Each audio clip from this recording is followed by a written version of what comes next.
Alors, on va évidemment surtout parler de ACAB séquelles aujourd'hui, mais j'aimerais commencer peut-être par des questions plus générales pour les gens qui connaîtraient un peu moins le travail de Pierre Sange. C'est un travail qui est très marqué par les savoirs, hein, c'est un travail qui est nourri par différentes disciplines, par l'histoire, la philosophie, par les textes surtout, et en particulier par les textes littéraires. Déjà, le premier roman, Veuve au maquillage, présentait un personnage qui était commis aux Écritures. C'était déjà un signe. Hein. Il s'était commis dans les Écritures, donc on y était déjà. Et donc, il y a une grande présence des textes, mais en particulier des textes littéraires, je dirais. Puis à partir de là, je poserais, pour commencer, pour nous réchauffer un peu, une double question qui relève dans un premier temps du biographique et dans un deuxième temps du poétique. La première question serait quels sont, c'est une question je pense que les lecteurs aiment toujours, quels sont les écrivains qui t'ont marqué, qui ont marqué ton propre parcours d'écrivain? Et ensuite, quel est l'intérêt pour toi d'ancrer si souvent ton travail dans les textes ou dans les personnages des autres, hein? Parce que là, il y a Melville, on en parlera, mais il y a eu Kafka, il y a eu Shakespeare, Lichtenberg, ça fait beaucoup, alors voilà. Alors, merci encore Julien pour l'invitation, il se cache quelque part. Merci à tout le monde d'être là. Alors précisément, je suis allé à l'invitation de Richard Guettet, qui est l'instigateur de ce prix de la page 111, qui est un prix vraiment, vous avez compris, loufoque, mais ils le font avec un très grand sérieux qui est impressionnant. C'est-à-dire qu'ils lisent vraiment toutes les pages 111 de chaque livre uniquement, et ils jugent avec des critères complètement obsessionnels, le personnage, le vocabulaire, une espèce de... C'est très discriminatoire pour les textes courts, par exemple. Oui, c'est sûr. Oui. Et puis il suffit d'avoir une page blanche. Bon, mais alors pour ce prix, le prix est quand même doté d'une certaine façon. On a une photocopie de la page 111 et on a le droit à une invitation. Enfin, on peut se présenter quand on veut à Radio Nova, qui est une radio libre de française, qui était au début une des premières radios libres, une des premières radios pirates puis libres en France. On a le droit de s'inviter à une émission et puis de parler de livres, de parler de tout ce qu'on veut. Et j'y suis allé il y a quelques jours pour parler un petit peu d'auteurs que j'aime bien. Alors ça me permet de répondre à la question. Alors j'ai présenté Sigismund Krzyżanowski, Miklos Senkuti et Giorgio Manganelli, et une amie qui a écrit un livre sur les graffitis que j'avais rencontré à Rome. Alors ça me permet de parler de cet auteur hongrois dont je parle tout le temps depuis des années, qui s'appelle Miklos Senkuti. Donc j'essaye de faire modestement la propagande. Alors ça marche pas beaucoup parce que ça fait 15 ans que j'en parle. Alors c'est déjà un nom imprononçable. Écrire son nom est impossible et trouver ses livres est encore plus difficile parce qu'il a été publié une première fois dans les années 90 en France par Phébus puis par Corti, qui ont laissé tomber pour diverses raisons sa publication. Mais là, vaillamment, une maison d'édition belge qui s'appelle Vie Parallèle vient de reprendre la publication de Miklos Senkuti, de son grand œuvre qui s'appelle Le Bréviaire de Saint-Orphée, en 10 volumes, et ils étalent ça sur 10 ans, donc on aura ça jusqu'en 2024. Voilà. Et c'est un auteur, pour moi, importantissime. Si les hasards de l'histoire n'avaient pas piégé cet homme-là à Budapest après-guerre, derrière le rideau de fer, je pense qu'il aurait eu une importance, son importance aurait été reconnue au même titre que Joyce, que Proust, que Faulkner, que des gens de cette importance. Et bon, c'est un auteur par ailleurs extrêmement baroque, voilà, c'est comme ça qu'on le décrit en général de façon très rapide, mais de fait, s'il y a un auteur baroquissime, c'est bien lui, Gada à côté, c'est presque une écriture claire et consciencieuse et calme. Alors on peut ne pas aimer, je le fais lire à certains amis, puis certains sont très enthousiastes et d'autres sont très dubitatifs parce que c'est un auteur qui est très bavard, qui déborde, mais ses livres ne sont pas vraiment construits, ils s'écrivent par digression, par association d'idées, par loufoquerie, par diatribe, comme un discours, c'est presque une écriture qui est proche du théâtre. C'est pratiquement quelqu'un qui va déclamer sur scène une sorte de discours, qui va prendre différents masques. C'est quelqu'un qui adorait se déguiser, on a des photos de lui déguisé en cardinal ou en Casanova, il se déguise comme ça. Et par ailleurs, il a écrit des livres sur Mozart, sur Goethe, sur Haydn, et il appelle ça des autoportraits en masque. Bon, c'est quelqu'un qui n'est pas très, très, très modeste, mais c'était aussi une façon de combattre l'isolement absolu dans lequel il était, alors qu'il écrivait de façon absolument géniale, mais la plupart du temps pour son tiroir. À cause voilà, de ce régime communiste qui l'obligeait à écrire autre chose et à se cacher et à vivre très modestement. Mais il n'a pas voulu quitter Budapest parce qu'il voulait ne pas quitter ni sa langue, ni sa bibliothèque de 25 000 livres dans lesquels il s'était construit une grotte et dans lequel il vivait. Oui, d'accord. Est-ce qu'il va être dans un de tes livres prochainement? Il est déjà quelque part dans un de mes livres. Je ne dis pas lequel, il est caché sous un autre nom, mais oui. Alors, on va pouvoir en venir à Cab Séquelles. Ça me permet de faire le lien, cette question sur la présence, parce que c'est la deuxième partie de ma question. Ah oui, je n'ai pas répondu sur, à la deuxième partie. Sur la présence, justement, de ces auteurs, ce dialogue avec des auteurs anciens, contemporains, enfin. Déjà, le goût peut-être pour le commentaire et l'autre raison pour laquelle je parasite un peu les livres des autres ou les textes des autres ou les personnages des autres, c'est peut-être tout simplement pour me sentir un peu moins seul. Mais le commentaire, on le trouve déjà dans les œuvres de cet Hongrois dont je parlais, parce que l'un de ses livres, à mon avis, les plus réussis, s'appelle En marge de Casanova, et c'est un commentaire des mémoires de Casanova. Mais ces livres-là, sous forme de commentaires, il y en a d'autres. Alors parfois, ils sont explicitement sous forme de commentaires, et parfois, ils le sont implicitement, ils le sont sans qu'on y prenne garde, ou même sans que l'auteur lui-même y prenne garde. Mais beaucoup de livres sont des constructions sur d'autres livres. Ne serait-ce que Don Quichotte, par exemple. Et ça pourrait être déjà un immense parasitage des romans de chevalerie. Tristram Shandy aussi, c'est une sorte de jeu sur l'écriture. Manganelli, dont je parlais tout à l'heure un instant, a écrit un très beau commentaire de Pinocchio. Il y a aussi ce livre, par exemple, de Nabokov, Feu pâle, que vous connaissez, qui est un commentaire complètement délirant d'un poème. Alors le poème représente la première partie du livre, et toute la deuxième partie, c'est un commentaire complètement paranoïaque, paranoïde d'un fou sur ce commentaire qui voit uniquement des signes qui lui sont adressés et qui en profite pour raconter sa vie. Et c'est un livre extrêmement drôle. Mais je pense que Robert Walser aussi aimait beaucoup le commentaire, parce qu'il y voyait aussi une forme de liberté possible. À partir du moment où il y a un texte de départ, parasité de façon plus ou moins claire, ou même un thème, ou une question, ou un sujet, ce thème-là peut servir de colonne vertébrale, et du coup la forme, à tort ou à raison, on se permet des formes beaucoup plus libres, parce qu'on se dit que le socle existe déjà, qu'il y a déjà une structure, dont la question de la structure se pose un peu moins, et on peut se permettre des tas de digressions, et le plaisir de l'écriture, qui devient, espérons-le, le plaisir de lecture, réside là-dedans, dans cette espèce de liberté formelle, ou de liberté thématique, ou de liberté de l'écriture, qui est la liberté de la variation, comme la variation musicale. Souvent les thèmes des variations musicales sont très ténus, mais la variation sous forme de fugue ou sous forme de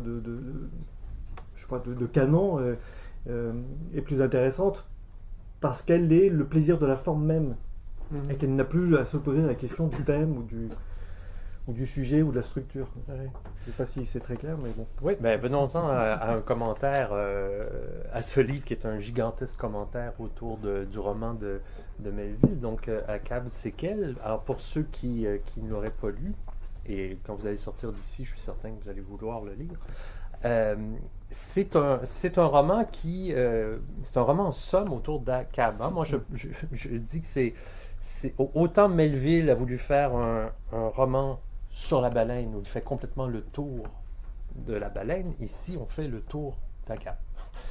On passe du concept baleine au concept Akab, et je dirais qu'on va jusqu'à l'épuisement du personnage d'Akab. C'est-à-dire qu'il y a plusieurs scènes qui permettent d'aller jusqu'au bout d'une version, d'une vision possible d'ACAB. Alors ça se passe à New York, ça se passe à Broadway, ça se passe à Hollywood, ça se passe sur la mer, ça se passe à Londres.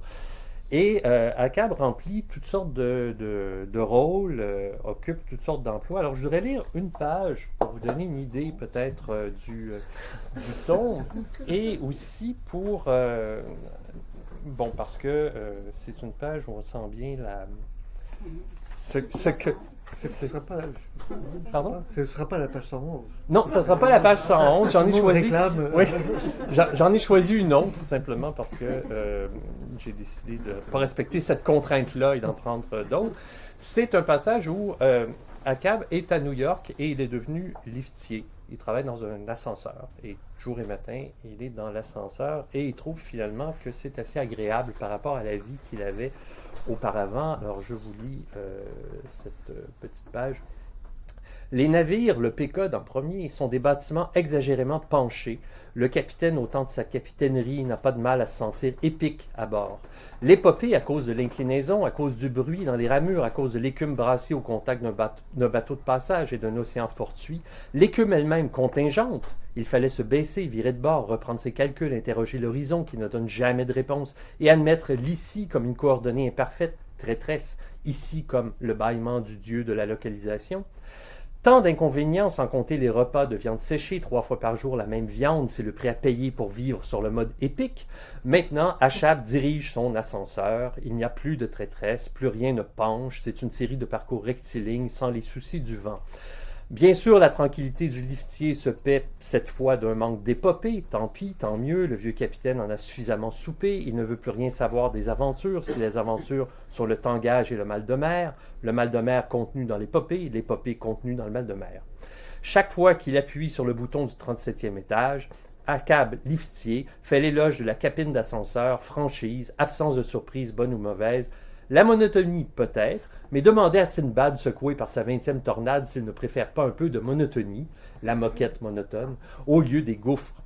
Dans l'ascenseur, l'allégeance mathématique et mécanique à la ligne droite verticale, celle définie par la chute, on y subit la routine paisible ou plutôt pragmatique, mais on a au moins le plaisir de voir une double porte s'ouvrir sur une scénette à chaque étage.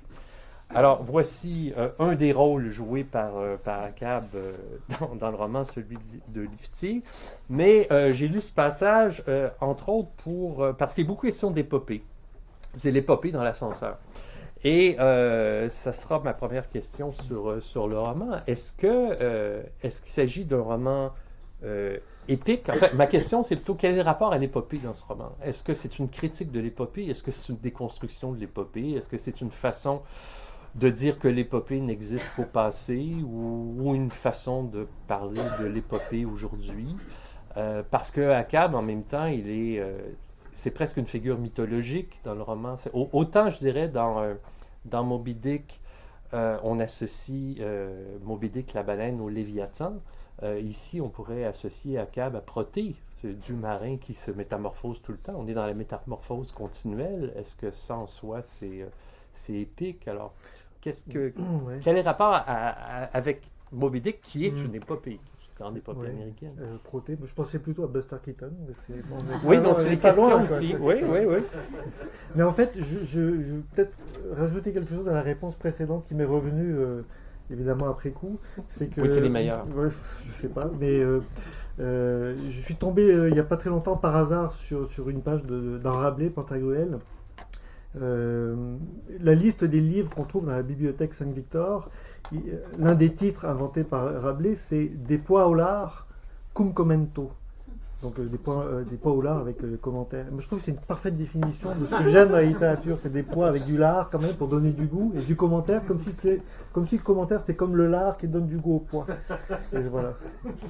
Et j'ai mangé une recette hier soir de pois chiches avec du boudin aussi qui est pas mal. C'est exactement ça. Voilà. Et ça me faisait penser d'ailleurs aux pages de Carlo Emilio Gadda où sur 3 ou 4 pages, il décrit des cailles aux pommes de terre, il explique comment alors c'est vraiment une définition aussi du baroque, comment le gras de la caille se transmet à la pomme de terre et finalement la pomme de terre devient la caille, une espèce de métamorphose très protéiforme d'ailleurs, voilà. Ouais, C'est une ouais. façon de répondre. Et puis tout ça est beaucoup plus intéressant que la viande séchée sur le pécan. Exactement, voilà. C'est pour ça que d'un côté, l'épopée, oui, c'est peut-être héroïque, mais en fait, l'héroïsme peut être assez détestable.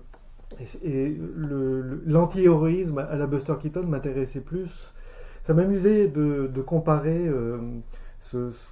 Alors j'ai fait d'Akab survivant un garçon d'ascenseur pendant quelques temps pour gagner un peu de sous.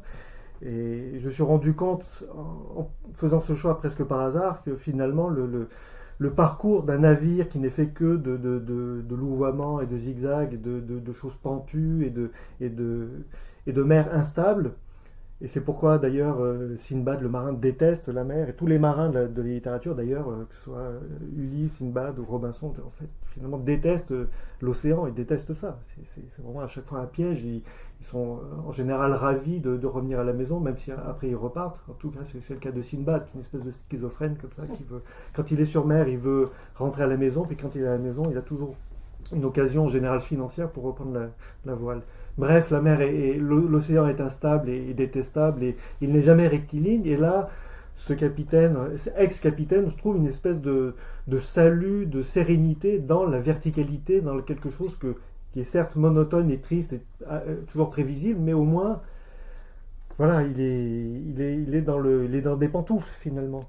Et je trouvais qu'il y avait un effet comique, enfin moi m'amusait, et que ça permettait de donner le ton général du bouquin, du livre, qui est effectivement le passage d'une épopée qui n'est plus possible à un autre monde, qui est plutôt un monde effectivement à la Buster Keaton, à la Charlie Chaplin, un monde plus ordinaire,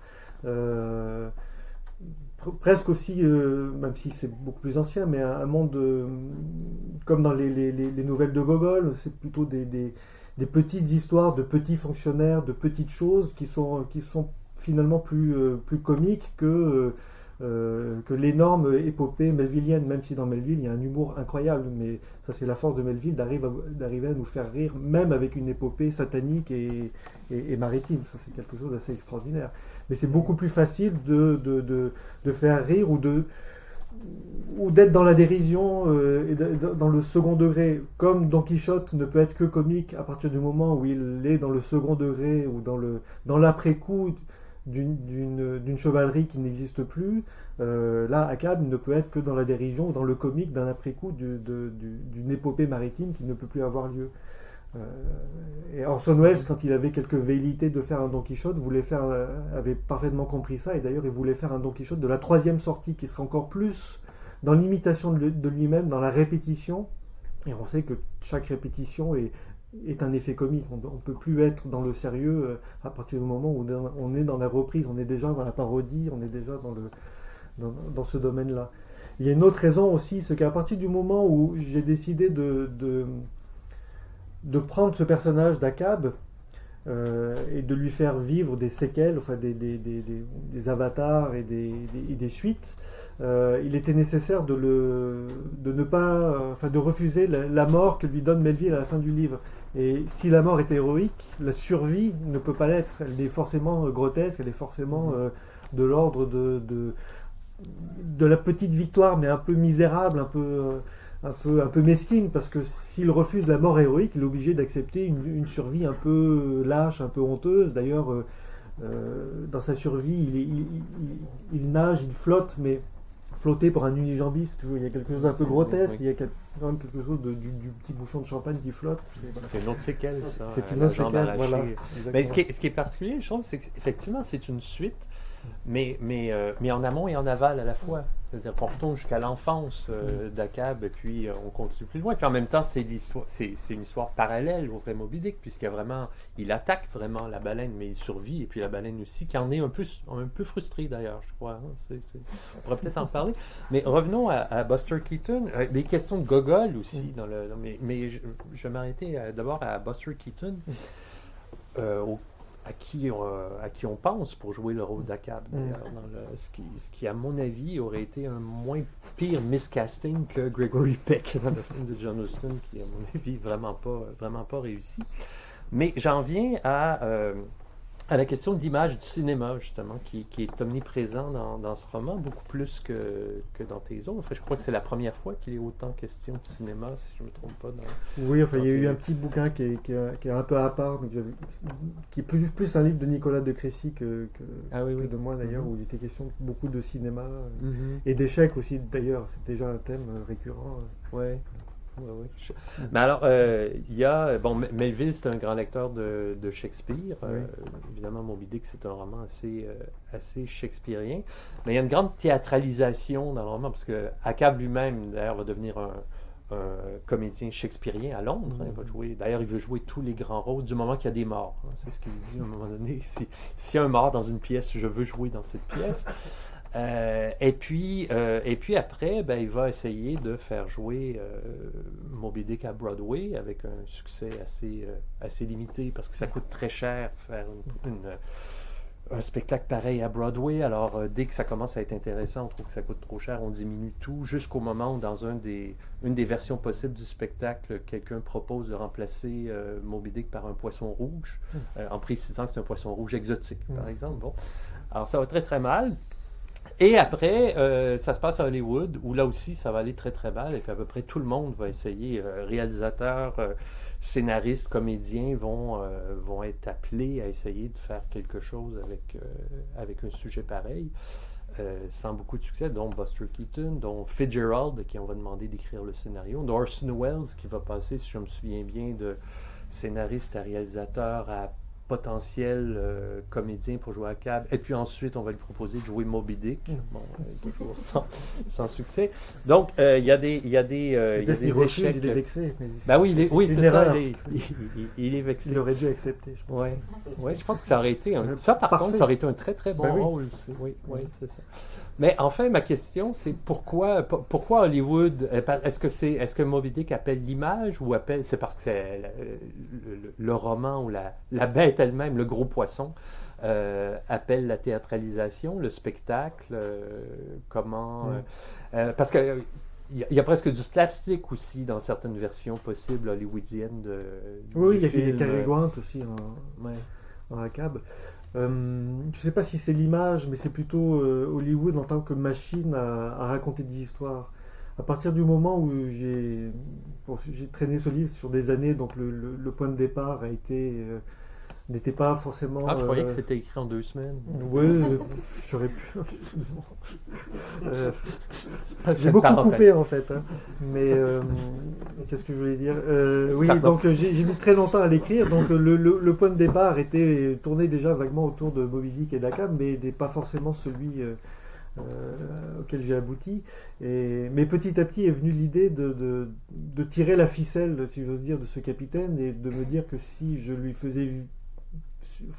faisais survivre à sa propre mort, et donc si je le faisais vivre dans la répétition de lui-même, ce serait intéressant de voir comment l'histoire elle-même se répète, voir aussi d'où elle vient, d'où elle a pu provenir, quelle était son origine, et comment elle survit, comment elle se répète, comment elle bégaye, et comment d'avatar en avatar elle est reproduite.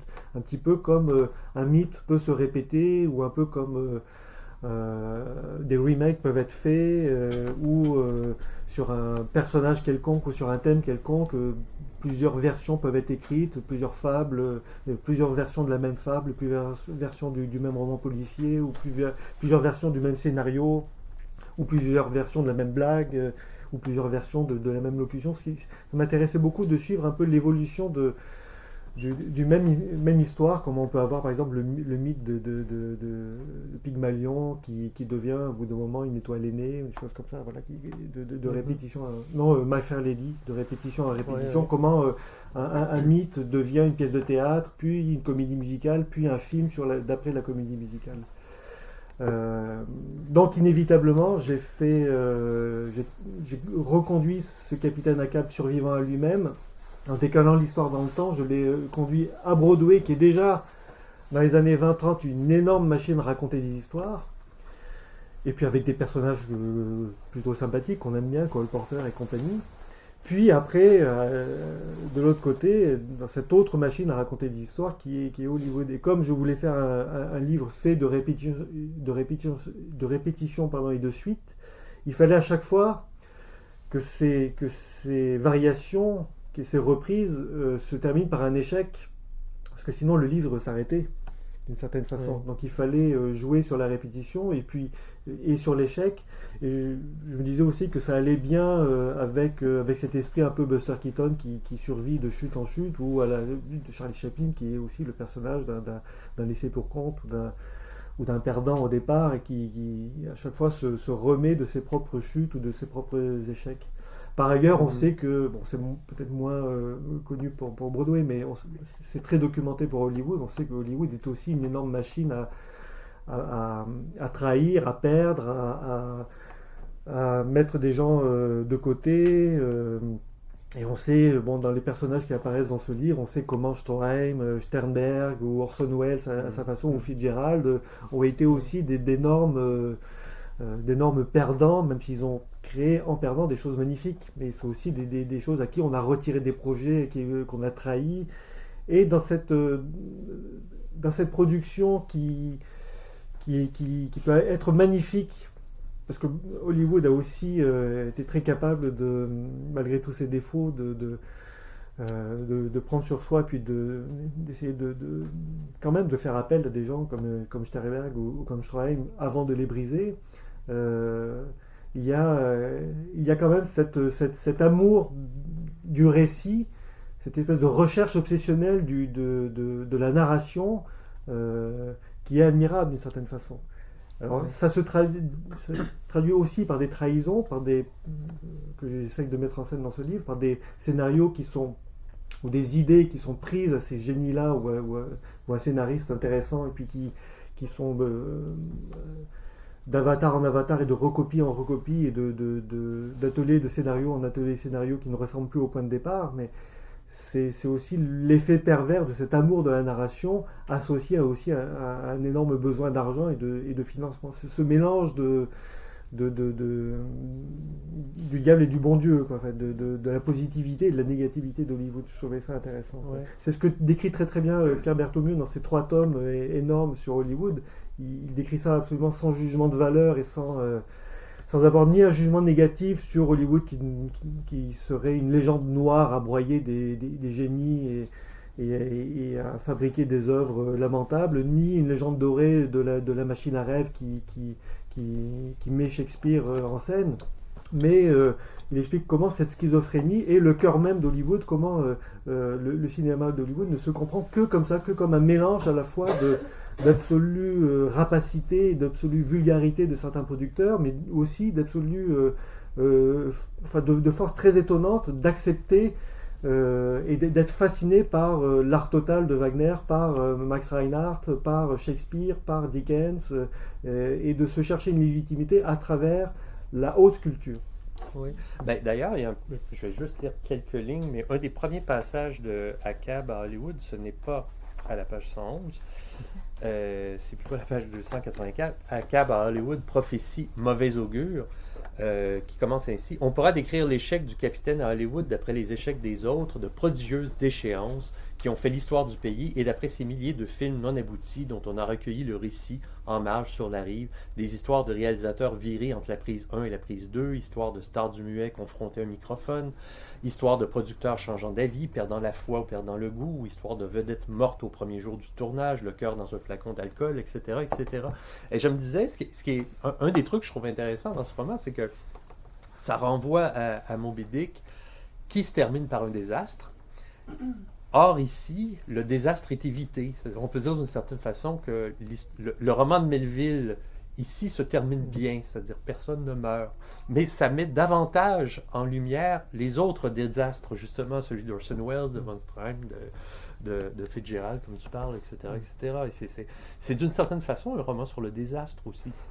Oui, c'était pas prévu d'ailleurs. Je me suis rendu compte au bout d'un moment que les personnages convoqués dont je parlais tout à l'heure, que ce soit Stroheim, Sternberg ou Wells, alors beaucoup moins Billy Wilder, qui lui est plutôt quelqu'un qui a très bien réussi à se faufiler là-dedans, puis qui a une fin heureuse de grand patriarche du cinéma avec des chefs-d'œuvre à la clé.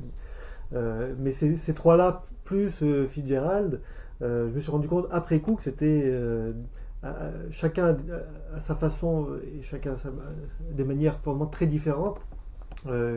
Des gens qui se sont cognés le nez et qui ont été écrasés ou qui ont sombré dans l'alcool ou qui ont échoué, mais de façon magnifique.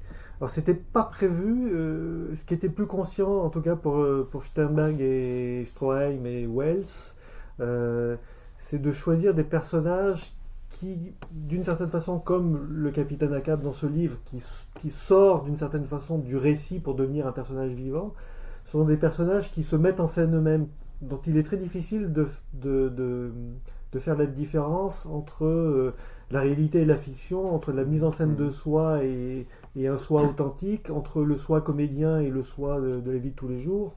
On sait très bien que Stroheim, par exemple, a passé sa vie à se mettre en scène, exactement comme Sternberg, voire à s'inventer une biographie, à s'inventer des origines, à s'inventer une noblesse, à rajouter un fun à son nom pour cacher une origine de petit un juif, nom long comme ça. et avec des noms, voilà, il se rajoutait un nom tous les ans. Wells aussi, on sait très bien comment il a mis en scène sa propre légende et comment cette façon de se déguiser est à la fois très magnifique et peut avoir aussi un côté pathétique. Ce sont des gens aussi, enfin, on sait très bien que Wells a pu aussi se mettre en scène à la télévision, à mettre en scène une caricature de lui-même qui pouvait être presque pitoyable, mais qui est aussi grandiose. Voilà. Et c'est pour ça que ça m'intéressait de voir comment ces personnages-là s'invitaient d'eux-mêmes dans le livre en tant que compositeurs de leur propre légende et narrateurs de leur propre légende ou metteurs en scène de leur propre physique, un peu comme Buffalo Bill qui a passé la moitié de sa vie à rejouer sur scène les guerres indiennes qu'il avait joué qu'il avait vraiment vécu quand il était plus jeune. Et si bien que quand quelques années plus tard on l'a rappelé parce qu'il y avait d'autres Indiens massacrés, il a repris du service, mais il était déguisé, il est obligé de garder son costume de scène. Donc avec ces trucs à franges un peu ridicules, un peu comme Elvis Presley quand il était vieux. Voilà, il n'était même pas encore vieux, c'est ça le pire. Oui, c'est ça, il avait seulement 33 ans quand il est revenu. Il était gros. Oui, c'est ça. Il n'était pas vieux, mais il était gros. C'est pour ça aussi qu'à Munchausen, qui est aussi un personnage très étrange, réel et qui raconte aussi, qui se met en scène lui-même et dont l'histoire lui échappe parce que d'autres plagient ses récits et en font un personnage de légende de son vivant.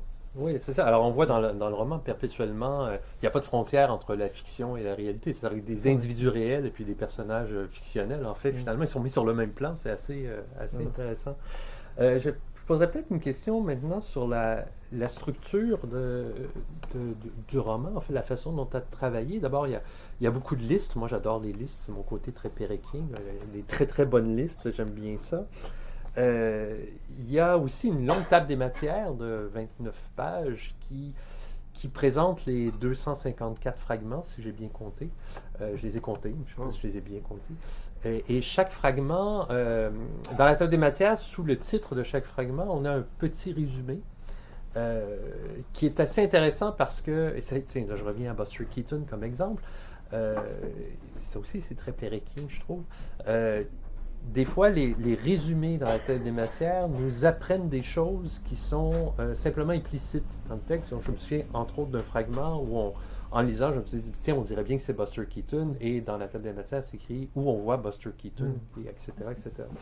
Alors, est-ce que la table des matières se présente comme une sorte de résumé du roman, le roman en accéléré? Et puis, il y a un côté aussi très, je dirais, qui rappelle le roman d'aventure. Je pense à Jules Verne, par exemple, les romans de Jules Verne, où sous chaque titre de chapitre, il y a des résumés de ce qu'on va lire. Alors, comment tu as joué avec cette table des matières? Quel était le but, le rôle un peu de cette table des matières? C'était juste pour le plaisir, vraiment, juste pour le plaisir de rajouter quelque chose d'inutile, de rajouter 26 pages. 29 Non, c'est absolument gratuit, mais je me suis dit, voilà, finalement, peut-être que la gratuité, c'est un peu comme la crème dans le gâteau, c'est ce qu'il y a de meilleur, je sais pas. Je serais pas. Alors peut-être que c'est un commentaire du livre, donc on est encore dans le commentaire, on est dans la répétition, on est dans la variation, et effectivement peut-être dans un jeu de résumé, comme si à la fin du livre, il y a une espèce de récapitulation en accéléré avec peut-être quelques petites variations. Mais au départ, c'est vraiment presque un plaisir de lecteur naïf qui aime ce genre de jeu, comme j'avais fait pas une table des matières, un index dans un fragment de Lichtenberg. Donc là, c'était compliqué parce que au bout d'un moment, le livre est trop épais et il coûte trop cher, mais volumineux. Pas épais. Pas épais. Mais oui, d'accord, volumineux. Et mais voilà, c'est pareil, un index est absolument inutile et c'est un luxe que Gallimard m'avait offert et j'étais très content de cet index qui sert absolument à rien. Avec des noms, j'ai dû rajouter dans le texte des noms uniquement pour les avoir dans l'index. Parce que je trouvais qu'il manquait. Donc voilà, c'est ça. C'est pour ça que j'aime bien les petites notes en bas de page, des choses comme ça, pour divertir. Je me dis, si le lecteur s'ennuie, au moins il aura des petits divertissements, comme des petits spectacles intermédiaires, des cheerleaders. Il ne s'ennuie pas, mais ça ajoute. Une autre question, une dernière question peut-être sur la structure, c'est la question des fragments, parce que les fragments sont là depuis Veuve au maquillage. En fait, tu travailles beaucoup avec le fragment. Comment tu travailles les fragments? Est-ce que c'est comme ça, les uns après les autres? Est-ce qu'il y a un code? Est-ce qu'il y a des contraintes? Je me souviens d'avoir lu à un moment donné une entrevue de Régis Geoffrey à propos de Univers, qui est un gros roman de 600 pages qui raconte l'histoire d'une femme qui met un rôti d'agneau au four. Et ça dure 600 pages parce qu'en mettant son rôti d'agneau au four, elle se met à se raconter des histoires. Et dans ces histoires, il y a des histoires. Puis bon. Et je m'étais toujours demandé comment il avait construit le roman. Et puis, une fois en entrevue, il a dit j'écris pour bout de 500 pages. Je me suis dit c'est assez. Puis il a arrêté comme ça. Je trouvais ça un peu triste parce que je m'attendais à quelque chose de plus complexe dans la structure. Mais bon, pourquoi pas. Mais je me demandais de la même façon, en ce qui concerne tes fragments, s'ils ont été faits comme ça. De façon linéaire. Oui, je mets de la pression un peu là, mais. C'est très compliqué. Bah, ça m'a demandé des années. Non, comment dire? Pourquoi 254 fragments? Pourquoi? Ah ça, je les ai pas comptés. Franchement. Non, ça c'est les exagés. Ouais. C'est moi. Alors, comment dire? C'est-à-dire que pour écrire ce livre, j'ai mis des années, encore une fois, et le point de départ n'est pas du tout le point d'arrivée. J'ai juste une vague idée. Au départ, mon idée, c'était de faire un récit. Le récit du combat de Akab contre la baleine, mais du point de vue de la baleine, comme une sorte d'honnêteté, comme ça, pour avoir le point de vue de l'adversaire, et en imaginant écrire beaucoup plus de pages du point de vue de la baleine, d'ailleurs, des pages que j'ai écrites, mais que je n'ai pas forcément gardées. Parce que du coup, pendant des années et des années, j'accumule énormément de brouillons, sans savoir exactement où aller, en essayant de suivre toutes les pistes possibles. Ma contrainte était une absence de contrainte. Je ne m'interdisais aucune digression, aucune piste, pour voir jusqu'où ça me menait. Donc j'ai suivi énormément de fausses pistes, mais qui me menaient à d'autres fausses pistes, qui me menaient finalement à quelque chose qui était un peu plus intéressant pour moi. Donc je suivais cette dernière piste qui était moins mauvaise et qui petit à petit dictait la forme ou le sujet du livre. Et c'est pour ça que le personnage d'Akab, qui était complètement absent au départ de mon projet de départ, ou presque absent, il devait être seulement une silhouette un peu lointaine, a pris un peu le devant et s'est assoupli, est devenu un personnage plus souple, plus facile d'utilisation pour moi.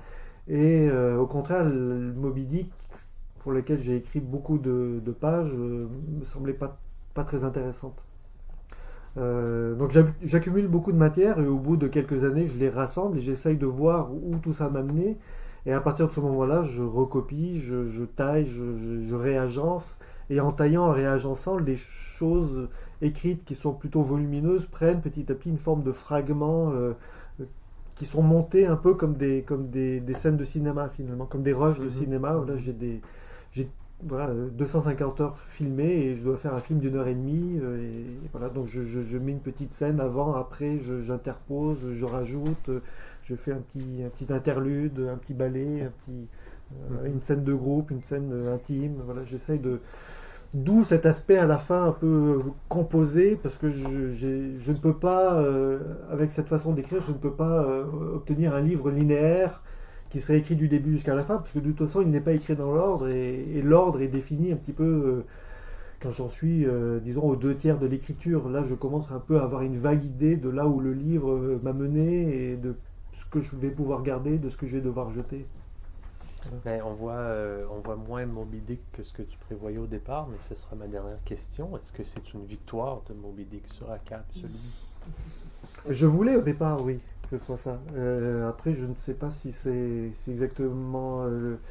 En fait, la fin est suspendue parce que, comme c'est comme dans tous les récits de vengeance, pour avoir une suite, il faut que la vengeance puisse s'ouvrir sur une autre vengeance et ainsi de suite. Donc voilà, je prévois Un autre temps. Les séquelles vont devenir un sequel. C'est ça, exactement ça.